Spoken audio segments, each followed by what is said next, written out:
So how exactly do we do this?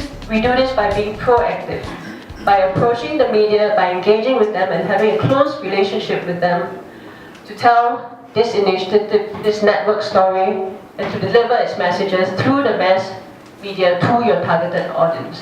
One experience is if you take up issues which is in the news and which you work on and try to counter a popular perception. If I go to a press conference and do a story, I at most will do one story. Pitch your strongest story at the top, which has news value. If as a journalist, I am immediately triggered by your story, then it's a story. Engaging with the media house and its policy, influencing its policy. So don't you think this kind of an advocacy of CSOs with media houses, this is going beyond personal relationship with you? I would really request my media friends that environment issues should be coming to at least not every day, at least every alternative day.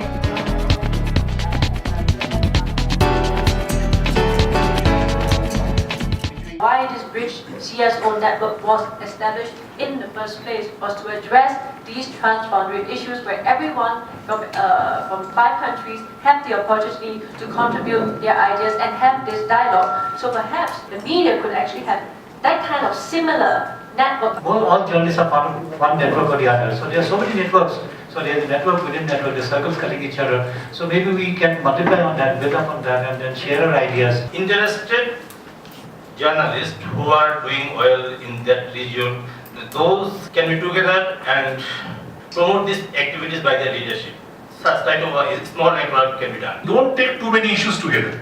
Say if it's a river, then let's be a very strong news. I'm talking about news web portal. I'm not talking about web portal per se.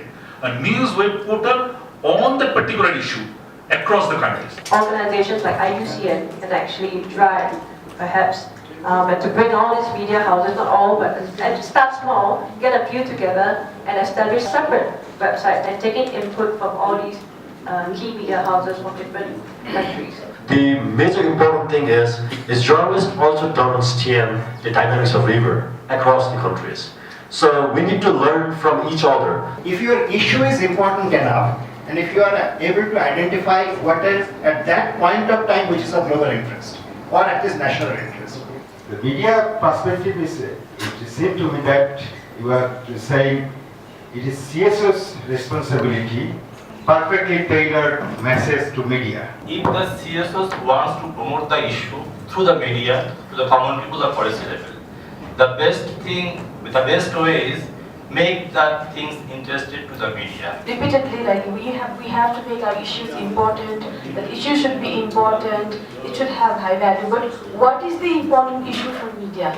Easy to measure whether news is important or not is how many people gonna care about this matter. Media is not part of our network, and I'm wondering how you guys are gonna work.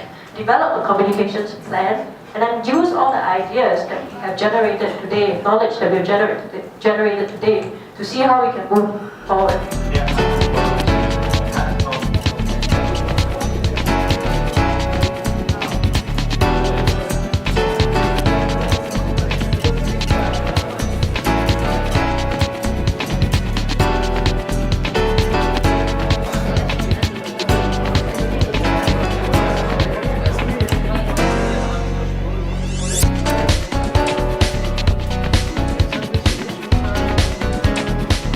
BRIDGE CSO network influences policy makers, media CSOs, riverine communities across borders by fostering collaborative dialogue.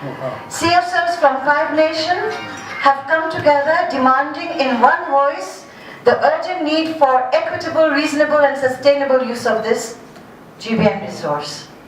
South Asian cities are running out of water. Reviving of rivers can solve the problem. Natural-based solutions are in tune with nature. These are less destructive and cost-effective. It gives me pleasure to welcome all the journalists to this press conference.